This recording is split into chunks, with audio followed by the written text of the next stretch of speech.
OSHA. OSHA kẹ̀. Iribi làwọn ìrìbí. Ògùn lákàyè rọ kẹ̀kẹ̀kẹ̀ lágbẹ̀dẹ.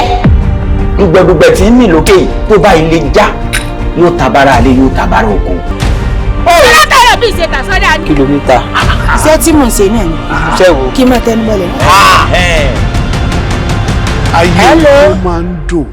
New experience, new environment, new mentality.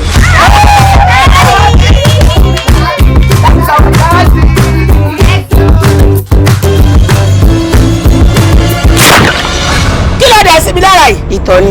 Ẹ pàṣẹ àgbẹ̀. Ó yìí ṣe wù.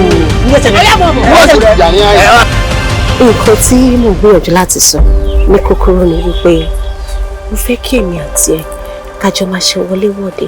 Àjòjì ní nínú ìlú yìí. Àjòjì ni mí. Bóyá kẹlẹ́ gbé lọ́wọ́ ẹni tó mú ní wá ní ìlú yìí. Á ṣàlàyé fún un. Ọkọ òòṣà. Irọ́ o, àríwó ń yé. Ó ṣeun ọkọ mi. Wọ́n pè mí lólùfẹ́ rẹ mọ́. Àdìsá máa lóhùn ò bá mi rìnrìn àjò ìfẹ́ mọ́.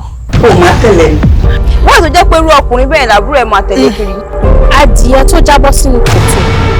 Mímọ bí ti ṣe gbẹ́nàgbẹ́nà tó jábọ́ lórí àjà. Ẹnìkan wà tó ń pè mí jẹ́ ń gbọ́ tiẹ̀. Ẹ wo òṣìṣẹ́ lórí rédíò. Àwọn ẹjọ́ rẹ̀ pọ̀. Bẹ́ẹ̀ tiẹ̀. Sọ tẹnu ẹ. Ohun tí mo rí mọ́ náà. Tẹnu apẹlapẹ ń sọ. Tó bá jẹ́ torí ọ̀rọ̀ ọkọ òòṣà ilé ṣe pè mí. Àmì ò lọ sọ.